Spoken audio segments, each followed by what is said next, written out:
not only that city together, but a kind of presentation of an integrated, more racial, harmonious future that I think Black men felt somewhat included in. But where were Black women in this picture, even literally?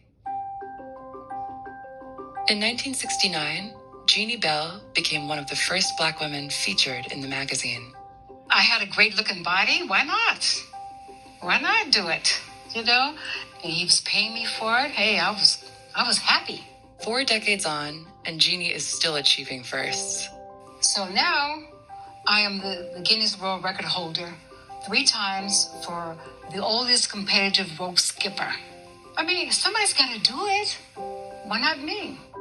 Way before she was a competitive jump roper, she was a young person with a keen interest in making money.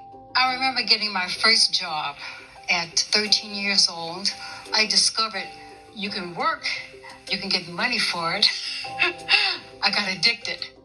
A few years later, she finds out about an unusual sort of opportunity, one that seems particularly promising.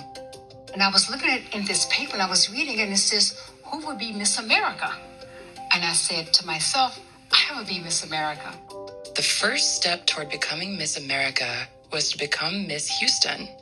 So Jeannie mails in an application. And then I got a letter back and said that I was accepted to be in the pageant. And when I went to the meeting, I didn't think about black or white. I just went, I just did what they told me to do. So I went to the meeting, and then I realized that I was the first person to ever enter that contest before. Jeannie is surprised. She figures out that she's the first Black woman to enter Miss Houston. I had so much fun. Everyone was nice to me. It was just really great. Jeannie wins first runner-up in Miss Houston. She loves the experience and goes through to Miss America. And it's at that pageant that a photographer approaches her. He walked up to me and asked me if I wanted to model. And he would pay me $50 an hour. I said, $50 an hour? Oh, yeah. Why not? $50 an hour is almost $400 today. And then he told me it would be nude shooting, right? He said, this would be for the Playboy magazine. I said, okay, well, Playboy's never had a Black woman in there, and they're not going to pick me. Unexpectedly, though, she got confirmation. She was going to be the centerfold in 1969.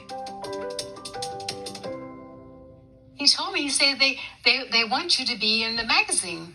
I said, oh, cool. I didn't believe him. I said, I'll believe it when I see it. I'm the kind of person, you got to show me first, Was that something that you knew other people doing?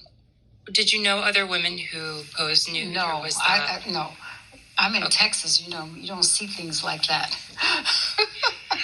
You don't see people posing nude.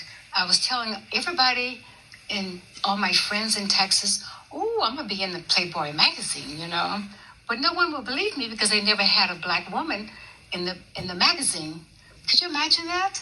No one would believe me. While Jeannie loved the pay that came with modeling, she liked her alone time, and she didn't get too involved in the Playboy culture.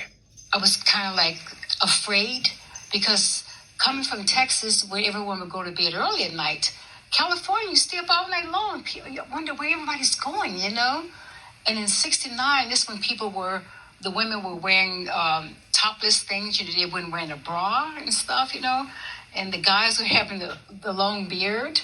It kind of scared me. I kind of stayed home a lot. But she did sometimes visit the Playboy mansion to attend movie nights. One time, Hefner gives her a special tour. Well, I remember him in a robe. And then I questioned myself, geez, why is he in a robe, It's kind of weird. Jeannie is slightly freaked out, but decides to let it pass.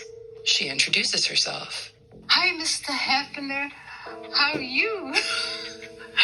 And he laughed at me. He said, wow, you are from the South, I said, yes, sir, I'm from the South.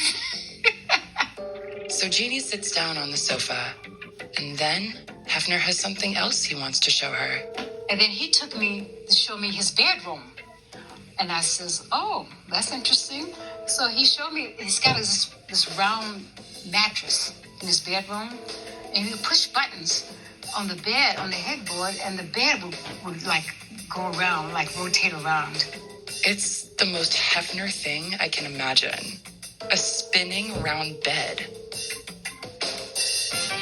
And sometimes it would vibrate, I said, wow, I never seen a bed like this before. And he says, yeah, this is one of a kind. I said, oh, really? And then I kind of like started walking towards out of the room. I didn't feel that much comfortable to be in there.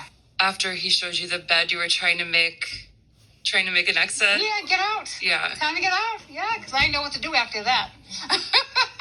So I got out. Do you think he was feeling you out to see if you were interested to stay? I don't know, because, like a naive person, maybe and maybe not. Maybe just showing it to me. I don't know. I have no idea. I didn't want to wait and see. But he was very nice. I loved him. He was a great guy. I had so many moments like these in my conversations with people who knew Hefner. People would back Hefner up right after telling me about him doing something intimidating